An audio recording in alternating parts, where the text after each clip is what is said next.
கிழக்கு நியூஸ் நேயர்களுக்கு வணக்கம். நான் Badri Seshadri. Cricket child prodigy அவரை பற்றின நியூஸ்.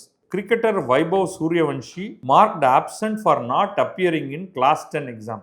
யூஸ்வலாக அவர் செஞ்சுரி அடிக்கிறது மட்டும்தான் நியூஸில் வந்துகிட்டு இருக்கும். இப்போ அவர் 10ஆம் வகுப்பு பரீட்சை எழுத வரலன்னு சிபிஎஸ்சி பரீட்சைகள் ஆரம்பிச்சிருச்சு. அதுக்கு அவர் பரீட்சை எழுத வரலன்னு அவருக்கு ஆப்சன்ட் போட்டிருக்காங்கிறது நியூஸ் ஆயிருக்கு. பீகாரில் சமஷ்டிபூர்ங்கிற இடத்துல இருக்காரு. U19 world cup winner Vaibhav Suryavanshi. அவருடைய சாதனைகள்லாம் உங்களில் சில பேர் பார்த்துருப்பீங்க. நிச்சயமாக இந்தியாவுடைய கிரிக்கெட் பிளேயரா அவர் இன்னும் ஓராண்டுக்குள்ள இந்திய அணியில சேர்க்கப்படுவார். வைபவ் சூரியவன்ஷி விளையாடுற அந்த திறனுக்கு டெஸ்ட் மேட்சே விளையாடலாம். அந்த அளவுக்கு ஒரு திறம்பட விளையாடிட்டு இருக்காரு. பட் அவர் இப்பதான் 10வது பரீட்சை எழுதுறாரு. 10வது பரீட்சை எழுதுறாரு இல்ல, 10வது பரீட்சை எழுதியிருக்கணும், எழுத விட்டுட்டாரு. இவர் பொத்தார் இன்டர்நேஷனல் ஸ்கூல் பீகார்ல போய் எக்ஸாம் எழுத வேண்டியிருந்தது. Principal of Poddar international school NK Sinha என்ன சொல்றாருன்னா, அவர் வரல, அதனால சிபிஎஸ்சி பாலிசி படி நாங்கள் அவருக்கு ஆப்சன்ட் போட்டுட்டோம். ஒருவேளை அவருக்கு இன்னும் கொஞ்சம் முக்கியமான சில வேலைகள் இருந்திருக்கலாம், அவருக்கு ஏதாவது கிரிக்கெட் மேட்ச் இருந்திருக்கலாம், ப்ராக்டிஸ் இருந்திருக்கலாம். அதனால இந்த எக்ஸாம் விட்டாலும் அவர் மற்ற பரீட்சைகள் எல்லாம் அவர் எழுதுவாருன்னு கண்டிப்பாக நம்ம நம்புகிறோம் அப்படின்னு அவங்க சொல்லியிருக்காங்க.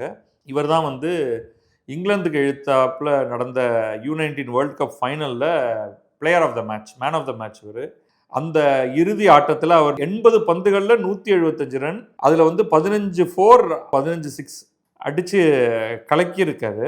இவருடைய திறமைங்கிறது வேற லெவல். நிஜமாவே சச்சின் டெண்டுல்கருக்கு பிறகு அந்த இளம் வயதில் தனித்து நிற்கக்கூடிய இந்திய விளையாட்டு வீரராகவும் உலக அளவிலேயே ஒரு மிக முக்கியமான ஒரு விளையாட்டு வீரர், கிரிக்கெட் விளையாட்டு வீரராகவும் வரப்போகிறவர். வெறும் 14 வயதிலேயே இவர் விளையாட ஆரம்பிச்சிட்டாரு. இதை IPL எல்லாம் அவர் விளையாடிட்டு இருக்காரு. ராஜஸ்தான் ராயல்ஸ்க்காக விளையாடி T20ல 38 பந்துகளில் 101 ரன் அடிச்சிருக்காரு IPL 2025ல். ஸோ இப்போ நம்ம ஒரு சில கேள்விகளுக்கு வருவோம். இவருக்கு 10வது அப்படிங்கிறதுனால இப்போ ஒரு 14-15 வயசு ஆகுது அப்படின்னா, இவ்வளவு இளம் வயதினரான இவர் பரீட்சையை எழுதாமல் விடுறது சரியா அப்படிங்கிற ஒரு பெரிய கேள்வி இருக்குது. இது இவருக்கு மட்டும் இல்லை, பல ஸ்போர்ட்டிங் விளையாட்டுகள், அது ட்ராக் அண்ட் ஃபீல்டாக இருக்கட்டும், அல்லது ஒரு குரூப் கேமாக இருக்கட்டும், ஃபுட்பால்லேருந்து வாலிபால்லேருந்து பேஸ்கெட்பால்லேருந்து கிரிக்கெட்லேருந்து ஹாக்கியிலேருந்து, இதிலெல்லாம் விளையாட போகிறவர்கள்லாம் படிக்கணுமா, இல்லை படிப்பை பற்றி கவலையே படாமல் இருக்கலாமா அப்படிங்கிற ஒரு பெரிய கேள்வி வருது. இதில் இதற்காகத்தான் உங்களுக்கு தெரியும், national institute of open schooling NIOS அப்படின்னு ஒரு சிஸ்டம் இருக்குது. ஏன்னா ரெகுலர் ஸ்கூலில் என்னதான் நீங்கள் பெரும் புகழ் அடைந்தவர்களாக இருந்தாலும் உங்களை ஸ்கூலில் வச்சு அவங்களால மேனேஜ் பண்ணுறது ரொம்ப கஷ்டம். உங்களுக்குன்னு தனியான எக்ஸப்ஷன் கொடுக்குறாங்கன்னு வச்சுங்க, நீங்கள் எப்போ வேணாலும் வரலாம், எப்போ வேணாலும் போகலாம், பரீட்சை வேணும்னா எழுதலாம், எழுதாமல் இருக்கலாம் அப்படின்னா, அதையே காரணம் காட்டி மற்றவர்களும் வேற ஏதாவது சொல்ல ஆரம்பிச்சிருவாங்க. அவருக்கு விட்டு கொடுத்தீங்க, பட் என்னுடைய பொண்ணு ரொம்ப நல்லா டான்ஸ் ஆடுது, அதுக்கும் விட்டு கொடுங்க அப்படின்னு ஆரம்பிப்பாங்க. இன்னொருத்தர் வேற ஏதாவது, இவருக்கு ஒரு ஆல் இண்டியா போட்டி ஒன்றில் இவர் கலந்துக்கிறாரு, அதனால இவருக்கு கொடுங்க, எக்ஸம்ஷன் கொடுங்க அப்படிம்பாங்க. அதனால பெரும்பாலும் ஸ்கூல்ஸ் வித்தின் ரீசன் தான் அது கொடுக்குமே தவிர பெரிய அளவுக்கு அது கொடுக்காது. அடுத்தது உங்களுடைய ப்ரிப்பரேஷன். இப்போ நீங்கள் இவ்வளவு சீரியஸாக நீங்கள் இந்த கேம் விளையாடும்போது அதுக்கு நீங்கள் செலவிடும் நேரம் என்பது ரொம்ப அதிகம். ஸ்கூலில் ஹோம்ஒர்க் கொடுப்பாங்க. ஸ்கூலில் இத்தனை மணி நேரத்தில் நீங்கள் காலையில் 8 மணினா 8 மணிக்கு அந்த இடத்துல இருக்கணும். அது கரெக்டாக இவ்வளோ நேரம் வரைக்கும் இருக்கும். ஸ்பெஷல் கிளாஸஸ் இருக்கும். 10வது 11வது 12வதுலாம் வேறு மாதிரியான கோச்சிங் அதெல்லாம் நடந்துகிட்டு இருக்கும். அப்போ இது நம்ம 2 பெரிய கேள்வி கேட்குறோம். இவங்க ஒன்று படிப்பை கம்ப்ளீட்டாக ட்ராப் பண்ணிடலாமா, இது ஒரு பாயிண்ட்டு. 2வது படிக்கணும், ஆனால் வேறு வகையில் அந்த படிப்பை எடுத்து முன் செல்லலாமா அப்படிங்கிறது. இது 2த்தையுமே தனித்தனியாக பார்த்துருவோம். முதல்ல படிப்புங்கிறது வெறும் ஒரு வேலை பார்க்குறதுக்காகவோ பணம் சம்பாதிக்கிறதுக்காகவோ இல்லை. பல விஷயங்கள் நீங்கள் புரிஞ்சுக்கிறதுக்கு உங்களுக்கு படிப்பு தான் அடிப்படையானது. நீங்கள் என்ன படிக்கிறீங்கிறத முடிவு பண்ணிக்கலாம். அடிப்படையாக 10வது 12வது படித்து தான் ஆகணும். நீங்கள் அதுக்கப்புறம் நான் என்ஜினியரிங் தான் எடுத்து படிப்பேன் அப்படின்லாம் நீங்கள் சொல்லணுங்கிற அவசியமே கிடையாது. ரொம்ப எளிமையான ஒரு லிட்ரேச்சர், உங்களுக்கு ஆங்கிலம் கஷ்டமாக இருக்குது அப்படின்னா நீங்கள் இங்கிலீஷ் லிட்ரேச்சர் கூட படிக்க வேண்டாம். நீங்கள் ஹிந்தி பேசுகிறவரா, ஹிந்தி லிட்ரேச்சர் அப்படின்னு ஏதோ ஒன்று எடுத்து படிக்கலாம். படிக்கும்பொழுது நீங்கள் உங்களுடைய தரத்தை பல வகையில் உயர்த்தி கொள்வீர்கள். இது ஒரு பக்கம் வச்சுக்கோங்க. இன்னொன்று ஒரு விஷயத்தை புரிஞ்சுக்கணும் அப்படிங்கிறது வந்து ரொம்ப ரொம்ப முக்கியமாயிடுது. உங்களுக்கு வந்து ஒரு இன்னேட் எபிலிட்டி அப்படின்னு சொல்லுவோம். உள்ளூர இருக்கக்கூடிய ஒரு சில திறனால ஒரு கேமை பற்றி உங்களுக்கு நல்லா தெரிஞ்சிருது. விளையாடி விளையாடி உங்களுக்கு ஸ்கில்லும் இருக்குது. ஆனால் நீங்கள் வந்து ஒரு ஸ்ட்ராட்டஜி பற்றி தெரிஞ்சுக்கணும், கிரிக்கெட்டிங் ஸ்ட்ராட்டஜி பற்றி தெரிஞ்சுக்கணும் அப்படின்னா அது எப்படி தெரிஞ்சுப்பீங்க? பட் இதை பற்றி புரிஞ்சுக்கணும் அப்படின்னா நீங்கள் வந்து எதையாவது ஒன்று படிக்க வேண்டியதாக இருக்கும். அப்போ கிரிக்கெட் அப்படிங்கிறது ஒரு சும்மா விளையாடிட்டு வர்றது மட்டும் கிடையாது. நீங்க நாளைக்கு வந்து கேப்டனா மாறிடுவீங்கன்னு வச்சுப்போம். அல்லது நீங்க அணியில ஒரு பிளேயரா இருக்கீங்க. கேப்டன் வந்து ஒரு சில ஐடியாஸ் எல்லாத்தையும் நோட் பண்ணி அது எல்லாருக்கும் தராரு அப்படின்னு வச்சுப்போம். அப்ப அதையெல்லாம் படிச்சு புரிஞ்சுக்கக்கூடிய அளவுக்கு ஒரு ஸ்ட்ராட்டஜிய புரிஞ்சுக்கக்கூடிய அளவுக்கு நீங்க இருந்தாகணும். இப்போ படிப்பு என்பது வந்து ரொம்ப சாதாரணமான நம்ம ஒரு தற்குறியா இருக்க முடியாது இல்லையா? எனக்கு படிச்சது போதும். இது போதும் எனக்கு அப்படின்னு. இன்றைக்கு வந்து எவ்வளவோ உயரங்களுக்கு ஒருத்தர் செல்ல வேண்டிய தேவை இருக்குது. இன்னொன்று, நீங்கள் பல நாடுகளுக்கு போகிறீங்க. அங்கே இருக்கிறவர்கள்லாம் சந்திக்கணும், அவர்களோடலாம் பேசணும், அந்த நாடுகளை பற்றி தெரிந்து கொள்ளணும். இதெல்லாம் உங்களுடைய சைடு ஒர்க் ஆகிடுது. இப்போ படிப்புங்கிறது வந்து எப்போவுமே ரொம்ப முக்கியமாயிருது. இதை எப்படி செய்கிறது? ஒரு டிகிரிங்கிறத எப்படி வாங்குறது? ஒரு அடிப்படையாக இன்றைக்கு நம்ம என்ன சொல்கிறோம்? எல்லாருமே குறைந்தபட்சம் ஒரு டிகிரி வரைக்குமாவது படிக்கணும். அதுலேருந்து அதுதான் உங்களுக்கு வேலை போட போகுது, அதுதான் உங்களுக்கு வந்து வாழ்க்கை தரப்போகுது, அதுதான் உங்களுக்கு சம்பளம் கொடுக்க போகுது அப்படிங்கிறதுக்காக இல்லை.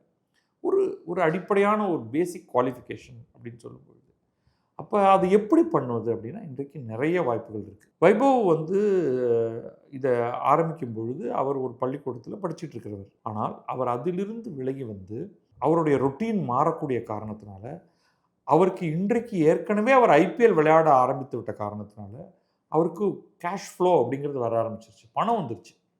அப்போ இவர் என்ன பண்ணலாம் அப்படின்னா என்ஐஓஎஸ் போன்ற ஒரு படிப்பில் சேர்ந்து கொண்டு ப்ரைவேட் டியூட்டர்ஸை வைத்துக்கொண்டு தன்னுடைய நேரத்தில் அவர் படித்து தான் விரும்பக்கூடிய நேரத்தில் பரீட்சை எழுதக்கூடிய மாதிரியாக ஒரு செயலில் அவர் ஈடுபடலாம். அப்படி அவர் வந்து 10வது படிக்கலாம், 12வது படிக்கலாம்.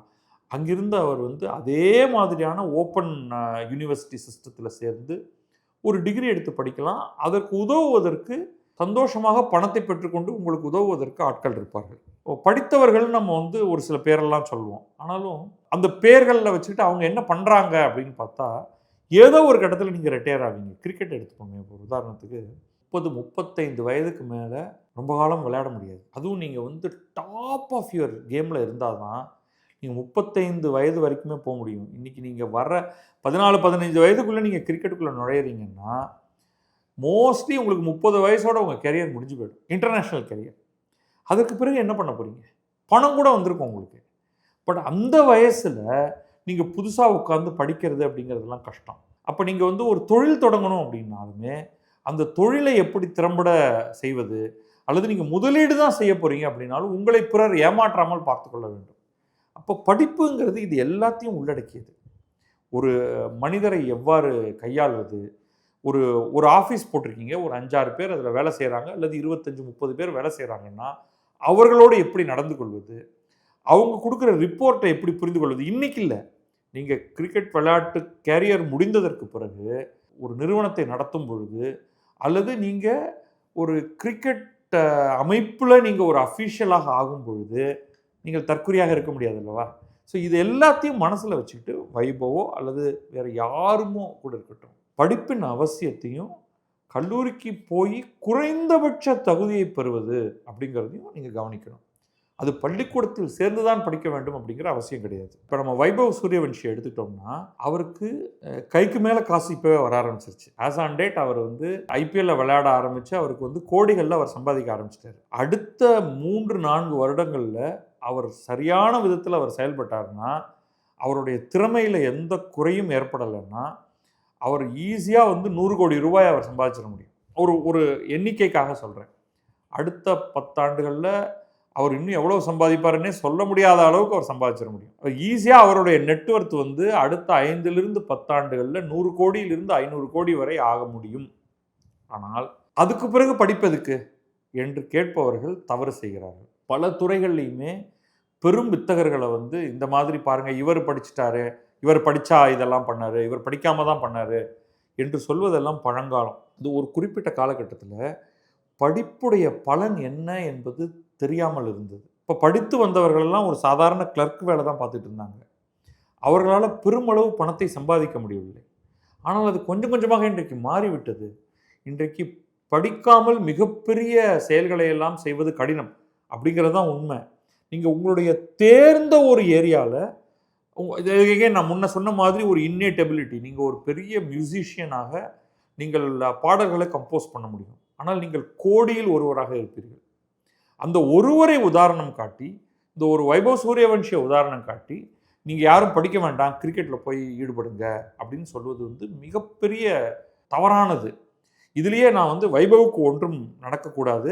இருந்தாலும் நான் ஒரு மோசமான ஒரு உதாரணத்துக்காக ஒன்று சொல்கிறேன். நீங்கள் படிப்பை நிறுத்திடுறீங்க ஏதோ காரணத்தை சொல்லி. ஒரு 3 வருடத்தில் கிரிக்கெட் விளையாடும் பொழுது உங்களுக்கு ஒரு மிகப்பெரிய இன்ஜுரி ஏற்படுதுன்னு வச்சுங்க. ஃபார் எக்ஸாம்பிளுக்கு, நீங்கள் இனிமேல் கிரிக்கெட்டை விளையாட முடியாது என்று சொல்கிறார்கள். இதுக்கெல்லாம் சாத்தியம் இருக்குது. நீங்கள் அதை ஞாபகம் வச்சுக்கோங்க. நீங்கள் க்ளோஸின்ல ஃபீல்டு பண்ணுறீங்க, மிக கடுமையாக ஒரு பந்தை உங்கள் கண்ணில் அடிச்சிடுறாரு, கண்ணு போயிடுது. இவருக்கு ஒன்றும் நடக்க வேண்டாம்னா ஒரு உதாரணத்தை சொல்கிறேன். அப்போ என்ன ஆகும் அவருக்கு? ஒரு கண்ணை வைத்துக்கொண்டு யாருமே கிரிக்கெட் விளையாட முடியாது. ரொம்ப ரொம்ப கஷ்டம். அப்போ நீங்கள் ஸ்லோலி நீங்கள் கிரிக்கெட்டை விட்டு வெளில போயிடுவீங்க. அஃப்கோர்ஸ் நீங்கள் டைகர் பட்டோடின்லாம் கொண்டு வராதிங்க. இன்றைய கிரிக்கெட் விளையாடுவதற்கு உங்களுடைய எல்லா அவயங்களும் முழுமையாக இருக்க வேண்டும். அப்படிப்பட்ட ஒரு நிலையில் நீங்கள் வேறு எதுக்காவது மாற வேண்டியதாக இருக்கும். அதனால் நீங்கள் கிரிக்கெட்டை சாஸ்வதம் என்று வைத்துக் கொள்ளாதீர்கள். 1. 2வது, நீங்கள் சம்பாதித்து விட்டீர்கள் என்றாலும் கூட, அடுத்த 10 தலைமுறைக்கு நான் சம்பாதித்ததை பிறகு என்னால் இன்றைக்கு விளையாட முடியவில்லை என்றாலுமே கூட படிப்பு என்பது அவசியம். ஸோ இதை இந்த காம்ப்ரிஹென்சிவ் பேக்கேஜாக நீங்கள் எடுத்துக்கொண்டு படிக்க வேண்டும். ஆனால் அதற்காக பள்ளிக்கு போய்த்தான் படிக்க வேண்டும் அப்படிங்கிறது இல்லை. ஓப்பன் ஸ்கூலிங்கில் படிக்கலாம். நிறைய ஃப்ளெக்ஸி மெத்தட்ஸ் இருக்குது. அதை பயன்படுத்தி படிப்பில் ஓரளவுக்கு நீங்கள் உச்சாணி கொம்புக்கெல்லாம் போகணும், நீங்கள் பிஹெச்டி பண்ணணும்லாம் யாருமே கேட்கல. நீங்கள் அடிப்படையான படிப்பை மட்டுமாவது பெற்றுக்கொண்டு, அது ஒரு கல்லூரி டிகிரி வரைக்குமானது, அது கூட நீங்கள் கல்லூரிக்கு போக வேண்டியதில்லை. ஓரளவுக்கு உங்களுடைய திறமையை வளர்த்து கொள்ளுங்கள். மொழி பேசும் திறமையை வளர்த்து கொள்ளுங்கள். நீங்கள் கிரிக்கெட்லேயே நம்ம பார்ப்போம், பலர் சரளமாக ஆங்கிலத்தில் பேச முடியாத ஒரு நிலை இருப்பதை பார்க்கிறோம். அதையெல்லாம் நீங்கள், எனக்கு இவருடைய பேச்சு பற்றி தெரியல, பட் இவர் நன்றாக பேசுவது, இன்னும் குழந்தை, 14 வயசுங்கிறது குழந்தை. ஆனால் இந்த காலகட்டம் இருக்கு இல்லையா, 14லிருந்து 18, 14லிருந்து 20 வயது, இந்த காலகட்டத்தை அவர் எந்த விதத்திலும் வெறும் கிரிக்கெட்டை மட்டும் நம்பி வீணடித்து விடக்கூடாது. ஒரு சிறு துளி நேரத்தையாவது சரியான திசையில் செலுத்த வேண்டும் அப்படிங்கிறதுக்காக தான் இதை பற்றி பேசுகிறோம். இதை பார்த்து கொண்டிருக்கக்கூடிய பிறரும் அதை சரியாக தங்களுடைய குழந்தைகளின் வாழ்வில் செலுத்த வேண்டும். நீங்கள் எப்போ பார்த்தாலும் படிப்பு அப்படின்னு இருங்கன்னு சொல்லவே இல்லைன்னா, பிறவற்றை முதன்மையான தொழிலாக நீங்கள் எடுத்துக்கொள்வதாக இருந்தாலும், பாட்டு பாடுவதாகவோ டான்ஸ் ஆடுவதாக இருந்தாலும், படிப்புக்கான அந்த குறைந்தபட்ச நேரத்தையாவது ஒதுக்குவது அவசியம். அதோடு நாம் இதை நிறைவு செய்ததெல்லாம். நன்றி, வணக்கம். நான் பத்ரி சேஷாத்ரி. இது கிழக்கு நியூஸ்.